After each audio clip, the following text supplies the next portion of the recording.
नमस्कार दोस्तों, जय हिंद, जय भारत, वंदे मातरम। कैसे हैं आप सभी लोग? उम्मीद करते हैं आप सभी लोग बढ़िया होंगे। मेरा नाम है विश्वास त्रिपाठी। मैं आप सभी का स्वागत करता हूं अपने इस educational platform mentor for boards पर। जैसा कि दोस्तों आप लोग अब क्लास 12 में पहुंच चुके हैं और मुझे पता है अगर क्लास 12 के हिंदी माध्यम के बच्चों को सबसे ज्यादा अगर किसी विषय में डर सा लगता है तो वो विषय है केमिस्ट्री।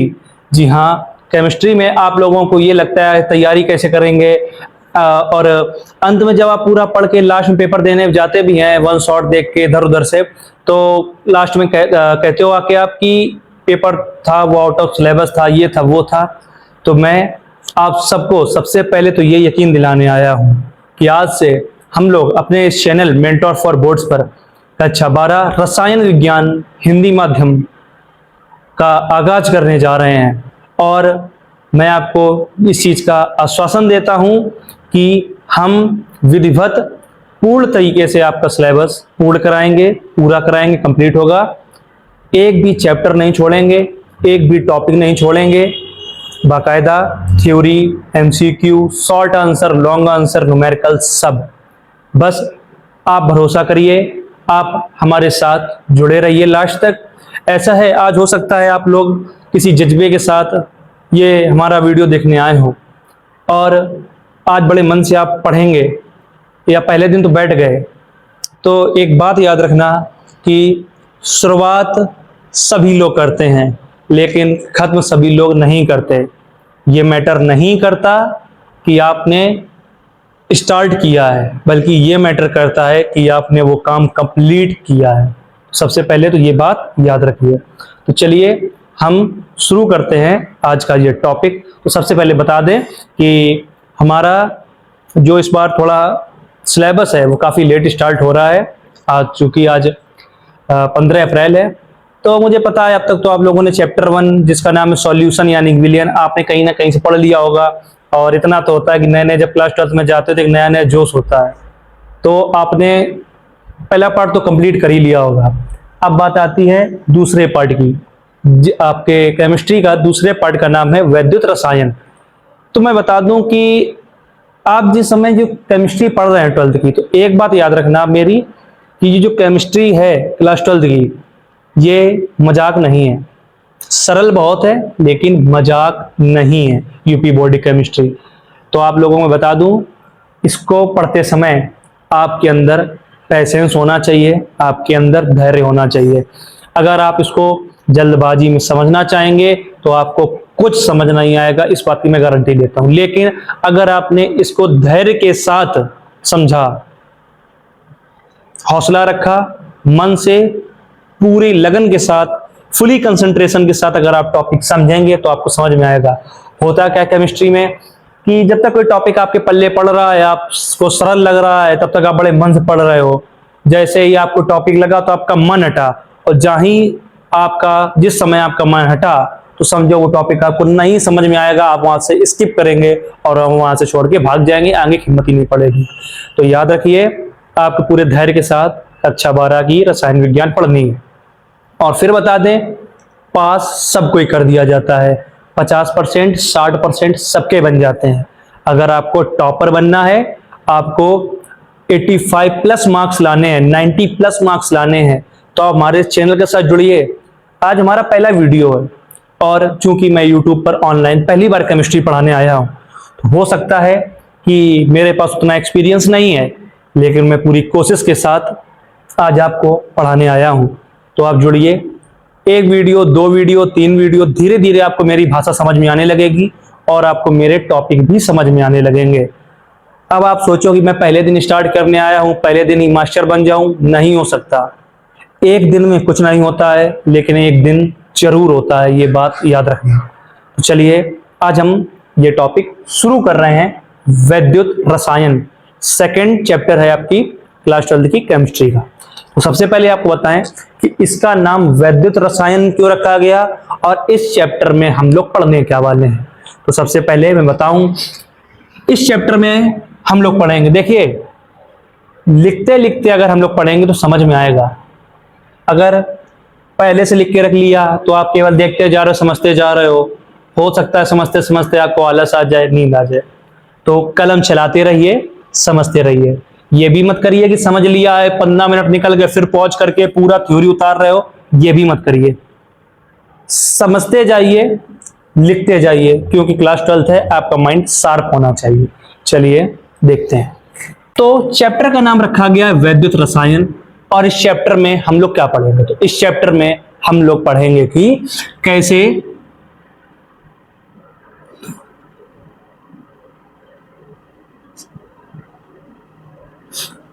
रासायनिक ऊर्जा से हम लोग विद्युत ऊर्जा में कन्वर्ट कर सकते हैं। यानी कि हम लोग कैसे रासायनिक ऊर्जा से विद्युत ऊर्जा प्राप्त करते हैं, यानी कि रासायनिक अभिक्रियाएं होंगी और उससे जो भी एनर्जी निकलेगी उसको हम विद्युत ऊर्जा में परिवर्तित करेंगे, विद्युत ऊर्जा के रूप में उपयोग करेंगे। और इस चैप्टर में हमें एक और चीज पढ़नी है। वो क्या चीज पढ़नी है? कि जिस तरीके से रासायनिक ऊर्जा से विद्युत ऊर्जा में परिवर्तन हो जाता है, ठीक उसी प्रकार से इसका रिवर्स, इसका उल्टा, विद्युत ऊर्जा से रासायनिक ऊर्जा में भी परिवर्तन हो जाता है।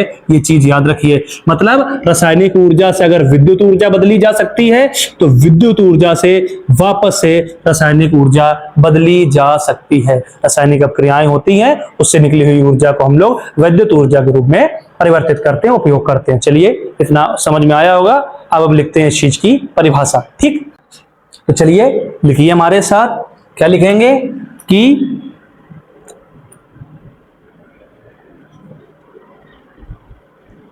रासायनिक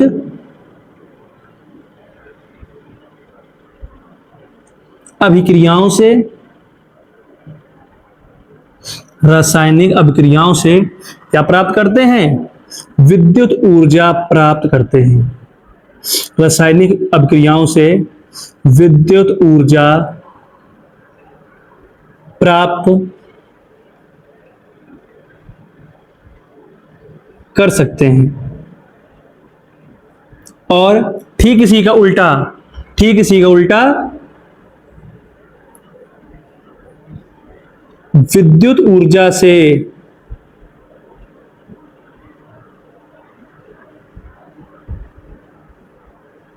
रासायनिक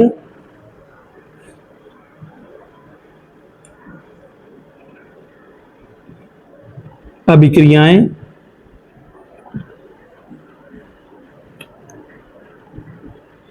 क्रियान्वित कर सकते हैं,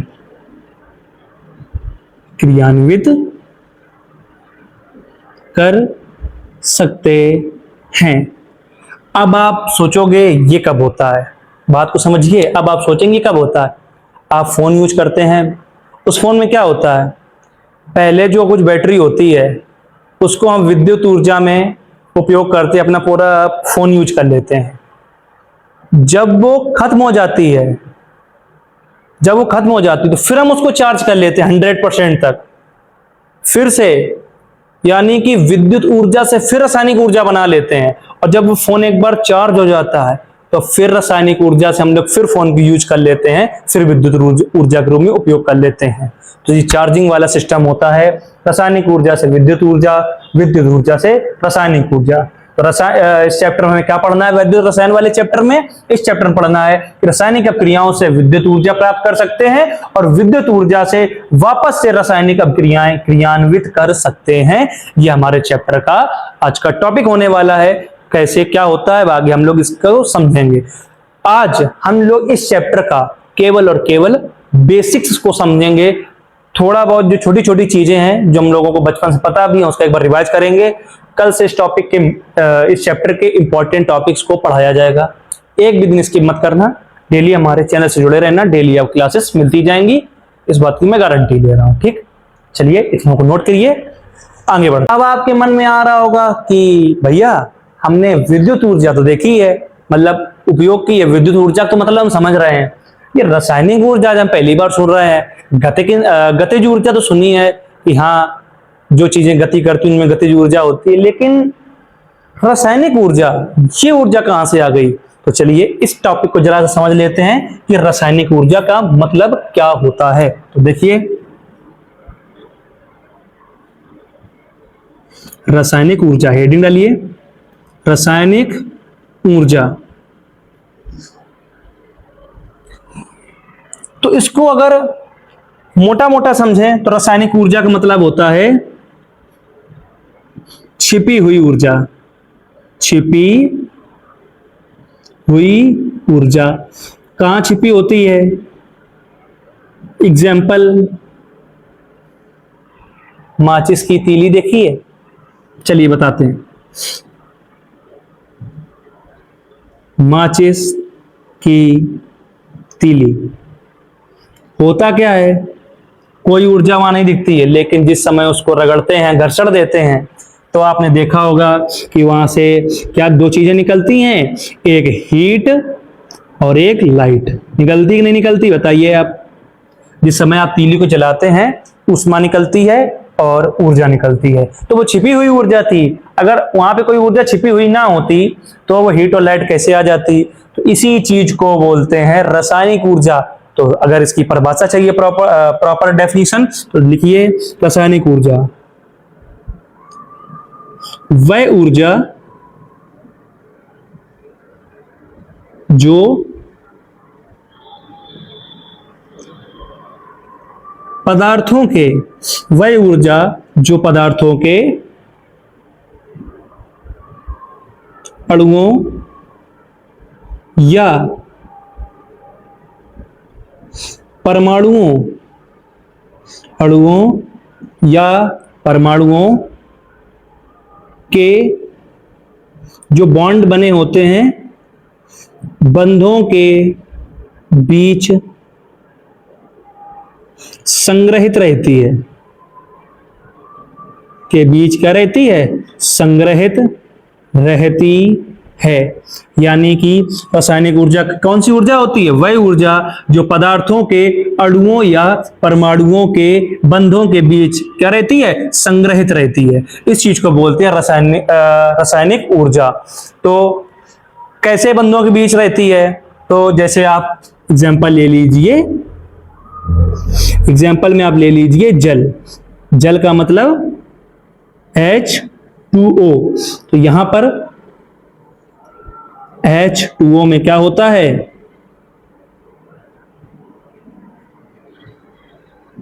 जैसे एक H, एक H, एक O, H2O। इनके बीच जो बॉन्ड बना होता है, इनके बीच जो बंध बना होता है, इनके बीच जो बंध बना होता है, इन्हीं बंधों के बीच जो होती है रासायनिक ऊर्जा, वो संग्रहित रहती है। तो रासायनिक ऊर्जा एक छिपी हुई ऊर्जा होती है। तो वही ऊर्जा जो पदार्थ के अणुओं या परमाणुओं के बंधों के बीच संग्रहित रहती है। अब समझे, छिपी हुई ऊर्जा होती है, दिखती नहीं है, इस वजह से वो रासायनिक ऊर्जा हम लोगों ने कभी रियल लाइफ में महसूस नहीं की है, लेकिन अब समझ में आ गया होगा। जानते थे पर पता नहीं था, है ना? अब जान गए। चलिए देखते हैं।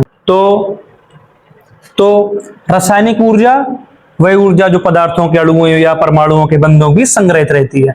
अब आ गया कि H2O। अब इनके बंधों के बीच भैया कितनी ऊर्जा संग्रहित रहती है?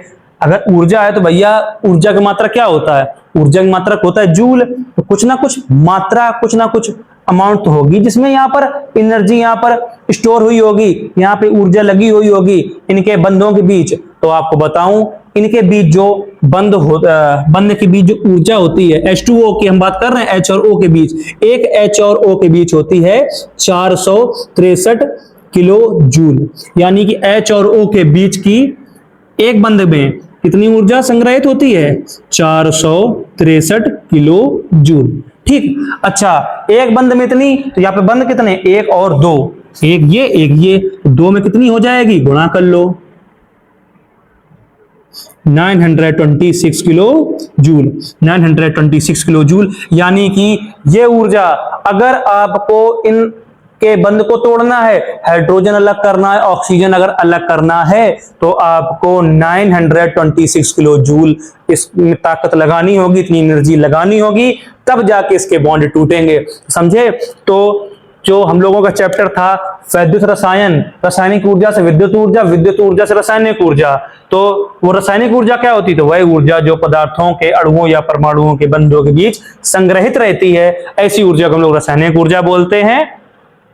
और ये छिपी हुई ऊर्जा होती है। ये आई होप आपको इतना समझ में आया होगा। चलिए आगे बढ़ते हैं। अभी हम लोगों ने जाना कि कैसे रासायनिक ऊर्जा जो होती है वो अणुओं या परमाणुओं के बंधों के बीच संग्रहित होती है। अगर हमें ऊर्जा चाहिए तो उन बंधों को तोड़ना पड़ेगा। तो बात समझिए, या तो पुराने बंध टूटते हैं या तो नए बंध बनते हैं, नए बंध जुड़ते हैं, है ना। या तो पुराने बंध टूटते हैं या नए बंध जुड़ते हैं। तो तब या तो ऊर्जा निकलती है या ऊर्जा ली जाती है। ये चीज समझिए, उसी चीज को हम लोग रासायनिक ऊर्जा बोलते हैं। तो हमने कहा रासायनिक ऊर्जा से विद्युत ऊर्जा, विद्युत ऊर्जा से रासायनिक ऊर्जा। तो हमें अभिक्रियाएं करानी पड़ेंगी। इस चैप्टर में उन अभिक्रियाओं को कहा गया है वैद्युत रासायनिक अभिक्रियाएं। क्या कहा गया है? वैद्युत रासायनिक अभिक्रियाएं। तो चलिए देखो क्या होती है वैद्युत रासायनिक अभिक्रियाएं, ध्यान समझिए। वैद्युत रासायनिक अभिक्रियाएं, वैद्युत रासायनिक अभिक्रियाएं।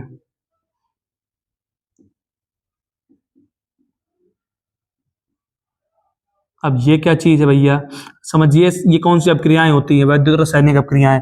हमने कहा या तो पुराने बंध, ये क्या होती है वैद्युत रासायनिक अभिक्रियाएं? तो हमने कहा या तो पुराने बंध टूटते हैं या नए बंध जुड़ते हैं। यानी कि या तो इलेक्ट्रॉन आएंगे या तो इलेक्ट्रॉन जाएंगे। तो सबसे पहले तो आप ये समझ लीजिए हमारे साथ कि वैद्युत रासायनिक अभिक्रियाएं किसके कारण से होती हैं। तो वैद्युत रासायनिक अभिक्रियाएं होती हैं इलेक्ट्रॉनों के आदान प्रदान से, इलेक्ट्रॉनों के आदान प्रदान से। वैद्युत रासायनिक अभिक्रियाएं इलेक्ट्रॉनों के आदान प्रदान से होती हैं। इलेक्ट्रॉन या तो आएंगे या जाएंगे, ठीक, आदान प्रदान से। अच्छा, तो या तो इलेक्ट्रॉन जुड़ेंगे या तो इलेक्ट्रॉन निकलेंगे। या तो इलेक्ट्रॉन का जुड़ना या तो इलेक्ट्रॉन का ह्रास। पढ़ा है कहीं पे? याद आ रहा है? क्लास 10th का याद करो, क्लास 10th। इलेक्ट्रॉनों का आदान प्रदान याद करो, याद करो क्लास 10th का क्या था। देखो, या तो ऑक्सीकरण, या तो ऑक्सीकरण या तो अपचयन, या तो ऑक्सीकरण या तो अपचयन। या तो भैया इलेक्ट्रॉन का निकलना या तो इलेक्ट्रॉन का जुड़ना। याद आया? बस यही समझाना चाहते थे। यही मेन है, यही सबसे ज्यादा मेन है इस चैप्टर में। अगर ये चीज आपको दोबारा से याद आ गई, दोबारा से अगर आपने रिवाइज कर ली तो पूरा चैप्टर आपको समझ में आ जाएगा। और कुछ है ही नहीं इस चैप्टर में, मतलब है तो बहुत कुछ समझने के लिए, लेकिन ये दो वर्ड्स ऐसे हैं जो इंपॉर्टेंट वर्ड्स हैं, इनको आपको समझना पड़ेगा।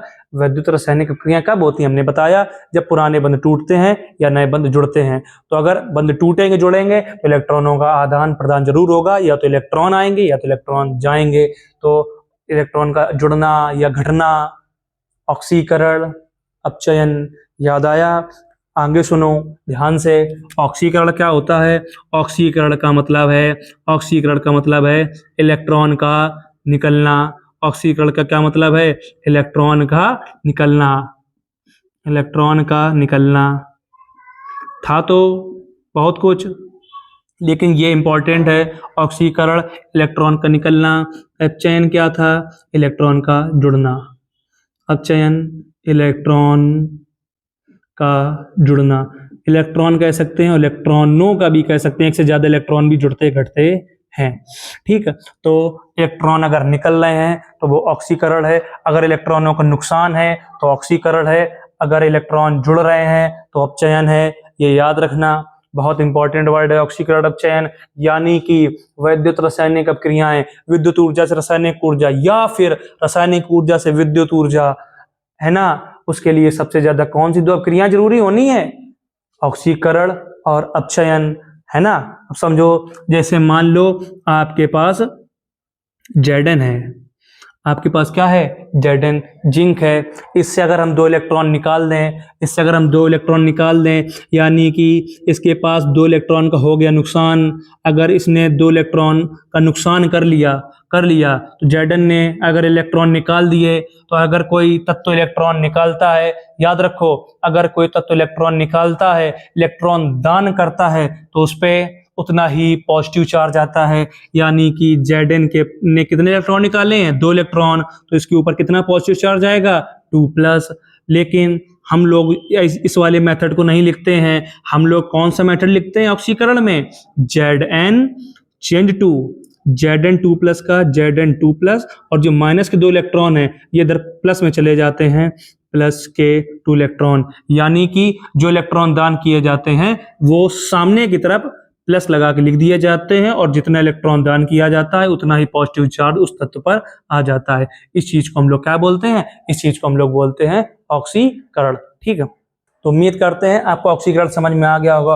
ऑक्सीकरण का क्या मतलब होता है, इलेक्ट्रॉन का निकलना। जैसे मानो जिंक है, जिंक से अगर 2 इलेक्ट्रॉन निकल रहे हैं, मतलब जिंक अगर इलेक्ट्रॉन दान कर रहा है, तो जब कोई तत्व इलेक्ट्रॉन को दान करता है तो उतना ही पॉजिटिव चार्ज उस तत्व के ऊपर आ जाता है। जैसे जिंक ने यहाँ पर 2 इलेक्ट्रॉन निकाले, तो 2 इलेक्ट्रॉन का नुकसान हुआ तो माइनस किया, तो कितने इलेक्ट्रॉन निकाले इसने, कितना दान किया, 2 इलेक्ट्रॉन, तो इसके ऊपर कितना पॉजिटिव चार्ज आ जाएगा, 2+। जितने इलेक्ट्रॉन दान उतना पॉजिटिव चार्ज।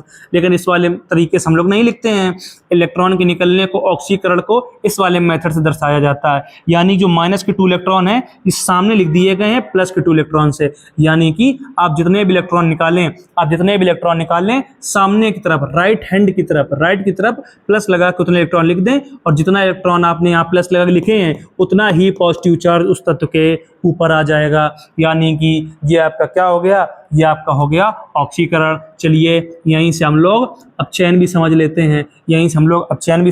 अपचयन क्या होता है, आप एग्जांपल ले सकते हैं, जैसे Cu2+ का, किसका, Cu2+ का, यानी ये कॉपर है, कॉपर के ऊपर 2 धनावेश हैं। अगर इलेक्ट्रॉन को जुड़ना है तो इसी तरफ जुड़ेंगे। यहाँ पे निकल रहा तो माइनस कर रहे थे, यहाँ पे जुड़ रहे हैं तो इसी तरफ लिख दे रहे हैं, प्लस का 2 इलेक्ट्रॉन चेंज टू। अब सुनो ना ध्यान से, जितने इलेक्ट्रॉन कोई ग्रहण करता है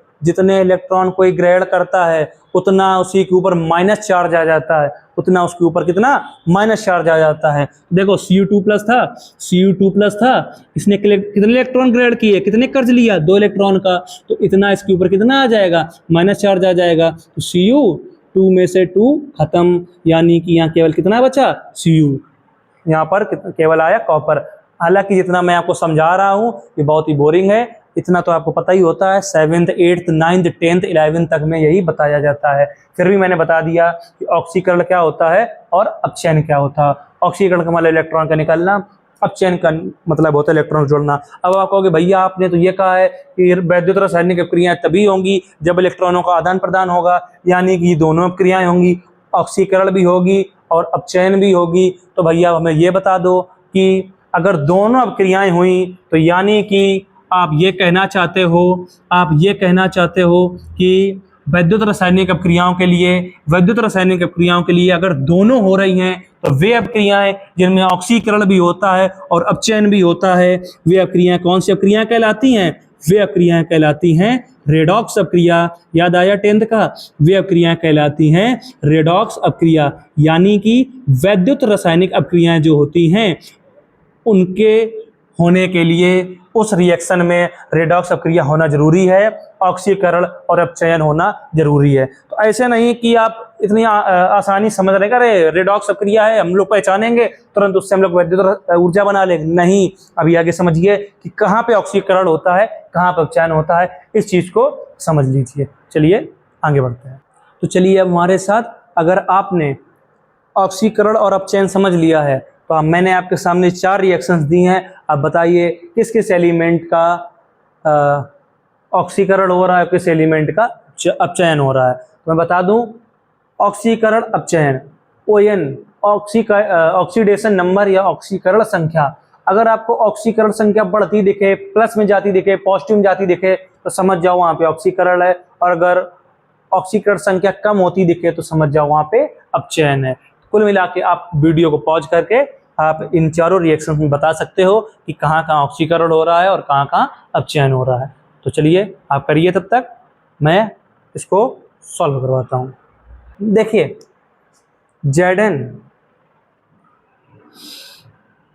Zn से कितना हो गया, Zn2+, यानी कि यहाँ पे Zn पे जो ऊपर लिखी होती है यही ऑक्सीकरण संख्या होती है, यहाँ कुछ नहीं लिखा है, लेकिन यहाँ पर ऑक्सीकरण संख्या बढ़ के 2+ हो गई है।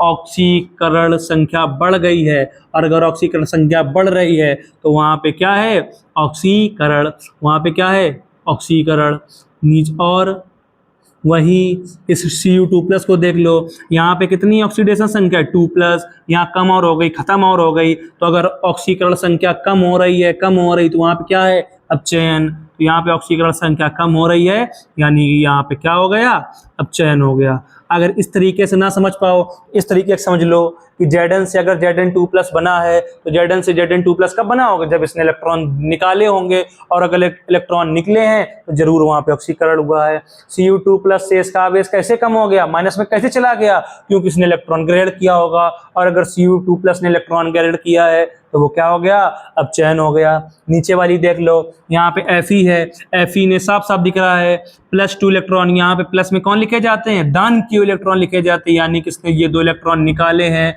और Fe से कितना हो गया, Fe2+, धनावेश आ गया है। धनावेश तब आता है जब इलेक्ट्रॉन कोई निकालता है, यानी कि यहाँ पे भी क्या हुआ होगा, यहाँ पे हुआ होगा ऑक्सीकरण, यहाँ पे भी ऑक्सीकरण हुआ होगा। या Fe में कोई भी ऊपर कुछ नहीं लिखा, यहाँ 2+ यहाँ बढ़ गया है, ऑक्सीकरण संख्या अगर बढ़ जाए तो वो वहाँ पे ऑक्सीकरण होता है। यहाँ पे देख लो, यहाँ तो साफ साफ दिख रहा है कि Cu2+ ने 2 इलेक्ट्रॉन क्या किए, ग्रेड किए हैं, और ग्रेड करके क्या बनाया है, Cu बनाया है, यानी कि यहाँ पे भी साफ साफ अपचयन दिख रहा है। यहाँ पे भी साफ साफ अपचयन दिख रहा है, क्योंकि इलेक्ट्रॉन ग्रेड किया गया है, और इलेक्ट्रॉन का जुड़ना मतलब अपचयन। लास्ट वाली देख लो, लास्ट वाली थोड़ी इंपॉर्टेंट टाइप की है, आप समझ लीजिए कैसे। SO4 याद रखना, SO4 हमेशा 2- होता है, SO4 हमेशा 2- होता है। तो इस संयोजकता को बराबर करने के लिए इसके साथ जो Cu लगा है वो जरूर कैसा होगा, यहाँ पे 2+ में होगा। यहाँ पे Fe में कुछ नहीं दिख रहा है, यहाँ पे SO4 कितना होता है, यहाँ पे SO4 2- होता है। अभी हमने बताया SO4 2-। इसकी संयोजकता करने के लिए जरूर यहाँ पर जो Fe है, जरूर यहाँ पर Fe है तो कैसा हुआ होगा, 2+ हुआ होगा। यहाँ Fe में कुछ नहीं था, यानी कि मान सकते हैं कि यहाँ पे 0 था, और यहाँ से Fe 0 क्या हो गया, 2+ हो गया, बढ़ गया है। और अगर ऑक्सीकरण संख्या बढ़ रही है तो वहाँ पे क्या हुआ है, वहाँ पे होता है ऑक्सीकरण। अगर ऑक्सीकरण संख्या बढ़ी है तो वहाँ पे हुआ है ऑक्सीकरण, और अगर ऑक्सीकरण संख्या घटी है, जैसे जाहिर सी बात है यहाँ Cu2+ था, यहाँ Cu अकेला बचा, यानी कि यहाँ पे हो गया 0। तो अगर यहाँ पे 0 हो गया तो यहाँ पे ऑक्सीकरण संख्या क्या हो गई, कम हो गई, और अगर ऑक्सीकरण संख्या कम हो गई तो यहाँ पे क्या हुआ, यहाँ पे हुआ आपका अपचयन। ये चीज याद रखना, ये चीज याद रखना, ठीक है। एस का मतलब Fe सॉलिड, यहाँ पे Fe सॉलिड था, और यहाँ पे एक्वस का मतलब जलीय है, तो यहाँ पे सॉलिड था, Fe जाके पानी में घुल गया है, जल में घुल गया, जलीय हो गया, इस वजह से Fe एक्वस हो गया है, ठीक है। यहाँ पे जो Cu एक्वस था वो जाके जम गया है, जाके सॉलिड में चेंज हो गया है, जाके Cu2 सॉलिड, ठीक। तो ये चीज याद रखना, यही बस हम आपको समझाना चाहते थे कि ऑक्सीकरण और अपचयन क्या होता है। आई होप समझ में आया होगा। अब इसके आगे का टॉपिक हम लोग आगे पढ़ते हैं, ठीक। इस चैप्टर में आगे हमें पढ़ना है जाके बैटरी और सेल के बारे में, क्योंकि भैया रासायनिक ऊर्जा से विद्युत ऊर्जा, फोन में भी बैटरी होती है, घड़ी में भी सेल होते हैं, 1-2 टाइप्स के और सेल होते हैं। तो आगे जाके हमें सेल और बैटरी के बारे में पढ़ना है। तो फिलहाल सेल, उन्हें पढ़ने से पहले हम लोग एक शब्द को समझेंगे, उस शब्द का नाम है इलेक्ट्रोड। जी हाँ, इलेक्ट्रोड। काफ़ी बार ये शब्द आपको पूरे चैप्टर में सुनने को मिलेगा, तो बहुत सरल चीज है, एक बार समझ के देख लो इलेक्ट्रोड क्या होता है।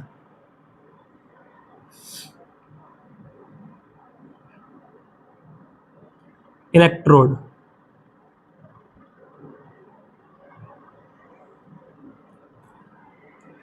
हर बैटरी में या सेल में एक धनात्मक सिरा होता है और एक ऋणात्मक सिरा होता है, एक पॉजिटिव एक निगेटिव।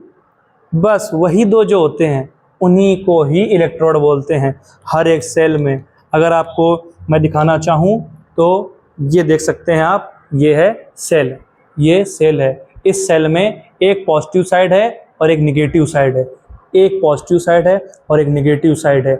यही है, इसी को इलेक्ट्रोड बोलते हैं, एक पॉजिटिव साइड और एक निगेटिव साइड। ठीक, तो यही है इलेक्ट्रोड। तो चलिए, अभी आपने जैसे जाना कि इलेक्ट्रोड कहाँ पे होता है, क्या होता है, अब आगे देखते हैं इलेक्ट्रोड का प्रयोग क्या है, इसका उपयोग क्या है और ये कैसे काम आते हैं। तो आप देख सकते हैं, हमने एक पात्र में पिघला हुआ NaCl लिया है। NaCl ही क्यों लिया? क्योंकि इसमें आयनिक बंध होता है, इसमें हमें धनात्मक आयन और ऋणात्मक आयन आसानी से मिल जाते, इस वजह से NaCl लिया। पिघला हुआ NaCl मतलब नमक को, NaCl को पिघला करके हमने इसमें भर दिया है। अब आप कहेंगे कि NaCl क्यों पिघलाया? आराम से आप NaCl को H2O में यानी जल में घोल तो भी सकते थे। तो हमने जल में इस वजह से नहीं घोला क्योंकि जल में घोलने से फिर बीच में जहाँ पे ये Na+ दिख रहा है, यहाँ पे H2O का H+ भी आ जाता तो वो डिस्टर्ब करता। जहाँ पे आपको Cl- दिख रहा है वहाँ पे H2O का O- आता तो वो बीच में डिस्टर्ब करता। यानी कि इसकी NaCl की कहानी थोड़ी बिगाड़ सी देता, इस वजह से हमने H2O यहाँ पर नहीं लिया है। हमने केवल NaCl का प्योर पिघला करके इसमें भर दिया है। तो जब हमने इसको जब पिघलाया तो Na+ Cl- अलग हो रहे हैं, Na+ और Cl- कैसे हो रहे हैं? अलग हो रहे हैं, अलग अलग हो गए हैं। तो सुनिए, यहाँ पर आप दो रॉड टाइप की देख पा रहे हो, दो छड़ टाइप की देख पा रहे हो। ये छड़ किनकी हैं? ये छड़ हैं धातु की, ये धातु की छड़ हैं। तो याद रखना, आप ये दोनों के दोनों जो देख पा रहे हो, ये दोनों की दोनों क्या हैं? धातु की छड़ें हैं। ये दोनों की दोनों धातु की छड़ें हैं। ठीक है, अच्छा, बैटरी से जोड़ा गया है और यही दोनों जो धातु की छड़ें हैं, यही इलेक्ट्रोड है। यही क्या है? यही इलेक्ट्रोड है। तो समझिए, इन धातु की छड़ें का इसमें इस पिघले हुए NaCl में क्यों डाली गई और इलेक्ट्रोड करता क्या है? तो सुनो, इलेक्ट्रोड अधात्वीय चालक में, भैया ये तो धातु बना है, आप लोगों को पता होगा कि धातुओं पर विद्युत धारा आसानी से प्रवाहित हो जाती है। लेकिन जो चीजें धातु की नहीं होती, अधात्विक होती हैं, उन पर विद्युत धारा प्रवाहित नहीं होती। यानी कि अधात्विक में विद्युत धारा अगर प्रवाहित नहीं हो रही है, तो ये इलेक्ट्रोड इस वजह से डाला गया है कि इलेक्ट्रोड अधात्विक चालक में भी विद्युत धारा का प्रवाह कर सके। यानी कि ये करंट आराम से पूरा सर्किट बना रहा है, इसको आसानी से पूरे में इलेक्ट्रिसिटी फ्लो करवा लेगा। यही काम किसका होता है? इलेक्ट्रोड का। हम लोगों को क्या पढ़ाया जाता है बचपन से? हम लोगों को बचपन से ये पढ़ाया जाता है कि भैया जो प्लस वाला सिरा है वो एनोड होता है, प्लस वाला सिरा क्या होता है? एनोड होता है, और माइनस वाला सिरा क्या होता है? कैथोड होता है। ये हम लोगों को सिखाया जाता है भैया, पॉजिटिव वाला सिरा एनोड, निगेटिव वाला सिरा कैथोड। ये शुरुआत से पढ़ाया जाता है ना। लेकिन अब आप ये समझ लीजिए, लेकिन ये बदल भी जाते हैं, कभी कभी इसका उल्टा भी हो जाता है। तो एनोड और कैथोड दूसरी तरीके से आप याद रखिए। वो कौन से दूसरे तरीके हैं, उसे जानने से पहले हम इलेक्ट्रोड की डेफिनेशन लिख लेते हैं कि हमने इलेक्ट्रोड आपको क्या समझाया। ठीक है, चलिए लिख लेते हैं इलेक्ट्रोड की डेफिनेशन।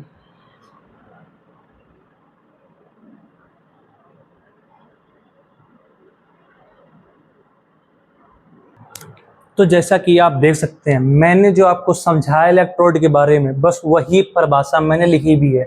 क्या? कि इलेक्ट्रोड एक विद्युत चालक है। भैया वो धातु की छड़ें हैं, तो अगर धातु की छड़ें होंगी, धातु होगी, तो विद्युत चालक तो होगा ही। तो इलेक्ट्रोड एक विद्युत चालक है जिसका प्रयोग उसका प्रयोग किस लिए करते हैं? किसी विद्युत परिपथ, ये जो सर्किट हम लोगों ने बनाया हुआ है पूरा बैटरी कनेक्ट करके, विद्युत परिपथ के अधात्विक भाग, जो आप नीचे का ये बीच का ये जो अधात्विक भाग देख रहे हो, उससे क्या विद्युत धारा को प्रवाहित करने में, यहाँ से इलेक्ट्रिसिटी निकल के पूरी फ्लो हो सके, विद्युत धारा को प्रवाहित करने के लिए किया जाता है। तो यही इलेक्ट्रोड का काम है। इलेक्ट्रोड एक विद्युत चालक है जिसका प्रयोग किसी विद्युत परिपथ के अधात्विक भाग से विद्युत धारा को प्रवाहित करने के लिए किया जाता है। समझ गए इलेक्ट्रोड का मतलब? समझ गए इलेक्ट्रोड के दो भाग कौन कौन से होते हैं? इलेक्ट्रोड का एक सिरा एनोड होता है और एक सिरा क्या होता है? कैथोड। हम लोगों को क्या सिखाया जाता है कि पॉजिटिव वाला एनोड है और ऋणात्मक यानी कि निगेटिव वाला कैसा है? कैथोड। लेकिन अब हमें एनोड और कैथोड 12th में पहुंच चुके हैं, चूंकि हम वैद्युत रसायन पढ़ रहे हैं, उसमें ऑक्सीकरण और अपचयन महत्वपूर्ण भूमिका निभाते हैं। इसलिए हमें एनोड और कैथोड दूसरे तरीके से पहचान करनी है कि कौन सा सिरा एनोड है और कौन सा सिरा कैथोड है। समझिए तो एन ऑक्स, इससे आप याद रखिए कि एन से एनोड पर ऑक्स से ऑक्सीडेशन यानी क्या होता है? ऑक्सीकरण। यानी कि हम एनोड को कैसे याद रखेंगे? हम एनोड को याद रखेंगे, ध्यान दीजिए, हम एनोड को याद रखेंगे कि जिस सिरे पर क्या हो? ऑक्सीकरण हो। एनोड को कैसे याद रखेंगे? जिस सिरे पर ऑक्सीकरण हो वो सिरा हमारा कहलाएगा एनोड। जिस सिरे पर ऑक्सीकरण हो वो सिरा हमारा एनोड कहलाएगा। अभी देखना आगे आपको सब समझ में आएगा, अभी हम इसी में एक्सप्लेन करेंगे। आप परेशान मत होइए, बस आप धैर्य के साथ केमिस्ट्री 12th की आपको धैर्य के साथ, पेशेंस के साथ समझना है, ये याद रखना। ठीक, एनोड मैंने बता दिया, जिस सिरे पर ऑक्सीकरण हो वो एनोड, क्योंकि एन ऑक्स। और इसका ठीक उल्टा, एनोड का उल्टा होता है कैथोड। अगर एक और इस सिरे पे जाहिर सी बात है, अगर एनोड पे ऑक्सीकरण है कैथोड पे क्या होगा? कैथोड पे होगा अपचयन। तो जिस सिरे पर अपचयन हो, जिस सिरे पर अपचयन हो उस सिरे को क्या बोलते हैं? उस सिरे को हम लोग कैथोड बोलते हैं। तो ये चीज याद रखिए, जिस सिरे पर ऑक्सीकरण हो एनोड और जिस सिरे पर अपचयन हो उस सिरे को हम लोग क्या बोलेंगे? उस सिरे को हम लोग बोलेंगे कैथोड। इस तरीके से पहचान करनी है। एनोड पॉजिटिव, कैथोड नेगेटिव, वो तो बाद की बातें हैं। 12th में हम लोगों को केमिस्ट्री के हिसाब से ध्यान देना है कि जिस सिरे पर ऑक्सीकरण हो एनोड और जिस सिरे पर अपचयन हो कैथोड एन ऑक्स। इलेक्ट्रोड के दो भाग होते हैं, एक एनोड और एक कैथोड। अब हम इसी में समझाते हैं कि कैसे ऑक्सीकरण होता है और कैसे अपचयन होता है। चलिए बने रहिए। अब मैं इस चित्र को थोड़ा सा एक्सप्लेन करना चाहता हूं। मैं आप सभी से रिक्वेस्ट कर रहा हूं कि बड़े ध्यान से आप इस चित्र को देखिए, बड़े मन से इस चित्र को मैं एक्सप्लेन करने जा रहा हूं। तो समझिए, ये है पॉजिटिव रॉड, ये है नेगेटिव रॉड। Cl कैसा है? माइनस। माइनस किसकी तरफ अट्रैक्ट होता है? प्लस की तरफ। माइनस किसकी तरफ अट्रैक्ट होता है? प्लस की तरफ। तो ये Cl किसकी तरफ जाएगा? ये Cl जाएगा प्लस की तरफ, यानी कि Cl माइनस जो नेगेटिव है वो जाएगा पॉजिटिव की ओर। Na कैसा है? पॉजिटिव। तो पॉजिटिव किसको अट्रैक्ट करता है? नेगेटिव को। तो Na किधर की ओर जाएगा? Na जाएगा नेगेटिव की ओर। Na जाएगा नेगेटिव की ओर। ये आ गया समझ में कि Cl नेगेटिव है तो पॉजिटिव रॉड पे जाएगा, और Na अगर पॉजिटिव है तो नेगेटिव रॉड पे जाएगा। रीजन प्लस माइनस एक दूसरे को अट्रैक्ट करते हैं। ये सिंपल था तो आपको समझ में आ गया होगा। अच्छा, दूसरी चीज, ये क्यों जाएगा? Cl प्लस की तरफ क्यों जाएगा और Na माइनस की तरफ क्यों जाएगा? तो याद रखना कि हम यहाँ पे लिख दे रहे हैं, इसको ध्यान समझ लेना कि जो माइनस सिरा होता है, जो ऋणात्मक सिरा होता है, वो क्या करता है? इलेक्ट्रॉन देता है। वो क्या करता है? इलेक्ट्रॉन देता है। और जो प्लस सिरा होता है, पॉजिटिव साइड होती है, वो क्या करता है? इलेक्ट्रॉन लेता है। ऐसा बताया जाता है किसमें? इलेक्ट्रिसिटी सर्किट में, कि माइनस सिरा इलेक्ट्रॉन देता है, प्लस सिरा इलेक्ट्रॉन लेता है। बात क्या है कि Cl पे कैसा चार्ज है? नेगेटिव। Na पे किसका चार्ज है? पॉजिटिव।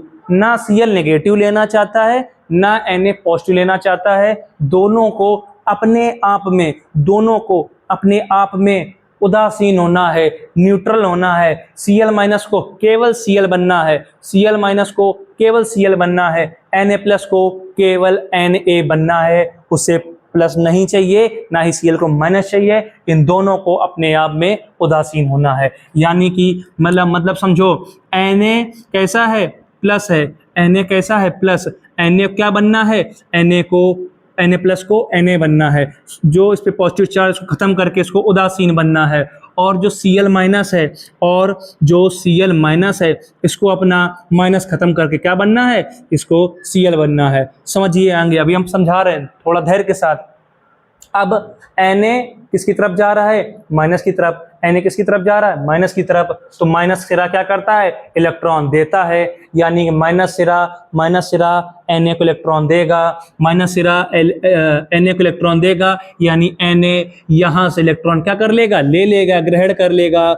जैसे ही ग्रहण करेगा तो यहाँ पे उसने ग्रहण किया, जैसे ग्रहण करने से उसका क्या हुआ, पॉजिटिव साइड खत्म हो गई। मैंने बताया था अगर कोई एलिमेंट इलेक्ट्रॉन लेता है तो जितने इलेक्ट्रॉन उसने लिए हैं उतना ही उस पर निगेटिव चार्ज आ जाता है, यानी कि प्लस माइनस ने माइनस पूरा खत्म कर दिया, केवल Na बचा कि उसने इलेक्ट्रॉन ले लिया है। अब बात आती है कि यहाँ पे Cl माइनस था तो इसको Cl बनना था। कैसे बना Cl माइनस, इसके पास गया पॉजिटिव साइड की तरफ, तो पॉजिटिव क्या करता है, इलेक्ट्रॉन लेता है। तो जब Cl माइनस इसके पास गया तो इसने क्या किया, इलेक्ट्रॉन ले लिए इलेक्ट्रॉन। Cl ने क्या किए, दान कर दिए। दान करने वाले में इधर लिखे दे रहे हैं, इलेक्ट्रॉन दान कर दिए। इलेक्ट्रॉन क्या कर दिए, दान कर दिए। और दान करके Cl माइनस क्या बन गया, Cl बन गया। मेन खेल अगर हमने आपको ऑक्सीकरण चयन समझाया है, मेन बात यह है कि Cl माइनस और Na प्लस अपने आप को उदासीन करना चाहते हैं, इसलिए Cl माइनस जाके यहाँ पे इलेक्ट्रॉन दे देगा और पॉजिटिव सिरा वैसे भी ले लेता है इलेक्ट्रॉन, और Na प्लस अपने आप को उदासीन करने के लिए यहाँ से इलेक्ट्रॉन ले लेगा, तो माइनस सिरा वैसे भी इलेक्ट्रॉन देता है, यहाँ जाके ले लेगा। तो ऐसे आप समझ लीजिए कि Na ने इलेक्ट्रॉन लिए हैं, Na प्लस ने इलेक्ट्रॉन लिए हैं और Na बन गया है, और Cl माइनस इलेक्ट्रॉन दान करके Cl बन गया है। अब Cl कुछ होता नहीं है, Cl2 होता है, क्लोरीन गैस टाइप की होती है Cl2।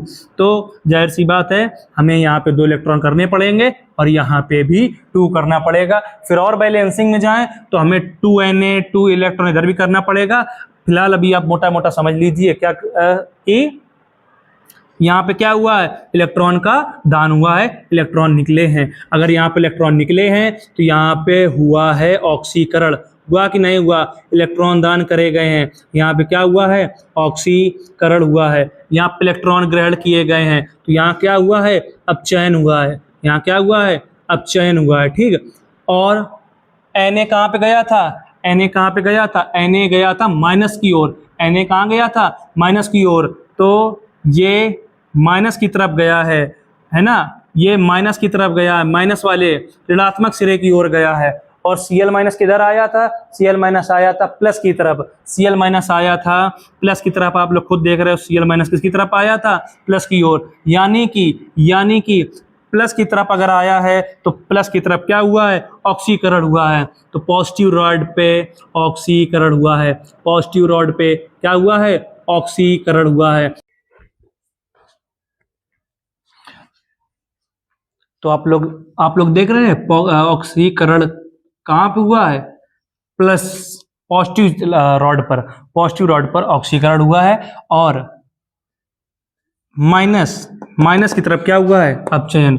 नेगेटिव रॉड पर अपचयन हुआ, नेगेटिव रॉड पे अपचयन आप खुद देख पा रहे हैं। तो वही मैंने बताया था, क्या बताया था कि जिस सिरे पर ऑक्सीकरण हो उसे क्या कहते हैं, एनोड। जिस सिरे पर ऑक्सीकरण हो उसे एनोड कहते हैं, और जिस सिरे पर अपचयन हो उसे कैथोड कहते हैं। जिस सिरे पर अपचयन हो उसे क्या कहते हैं, कैथोड कहते हैं। तो ये मुझे पता है कि आप सबको पता होगा कि पॉजिटिव वाले को एनोड, नेगेटिव वाले को कैथोड, लेकिन अब विद्युत रसायन में आप क्या पढ़ोगे कि जिस सिरे पर ऑक्सीकरण हो उसे एनोड समझना और जिस सिरे पर अपचयन हो उसे कैथोड समझना। आपको आगे बहुत हेल्प मिलेगी। उम्मीद करते हैं जो टॉपिक मैंने समझाया आपको समझ में आया होगा। और अगर आपने मेरी पूरी वीडियो में कहीं पे भी प्रॉब्लम फेस की है या कोई चीज़ नहीं समझ में आई, कुछ भी मेरी भाषा नहीं समझ में आई, तो कुछ भी प्रॉब्लम हो कमेंट बॉक्स में जरूर बताइए। आप हमारे छोटे भाई बहन हैं, आप जो भी बताएंगे हम उसमें सुधार करने की कोशिश करेंगे। आपकी जिम्मेदारी मैंने ले रखी है।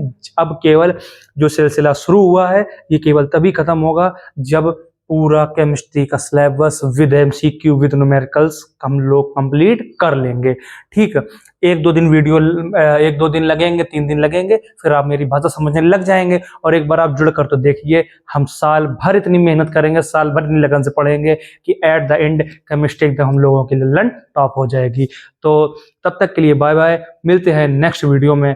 अगर वीडियो पसंद आई हो तो लाइक करें, और आपके फ्रेंड्स जिन्होंने अभी कहीं केमिस्ट्री स्टार्ट नहीं करी है, जिन्हें अभी भी केमिस्ट्री में बिल्कुल जीरो है, उनसे कहिए कि आप इस चैप्टर से, वैद्युत रसायन से आप अपना बेसिक स्टार्ट करिए, आप अपनी केमिस्ट्री स्टार्ट करिए।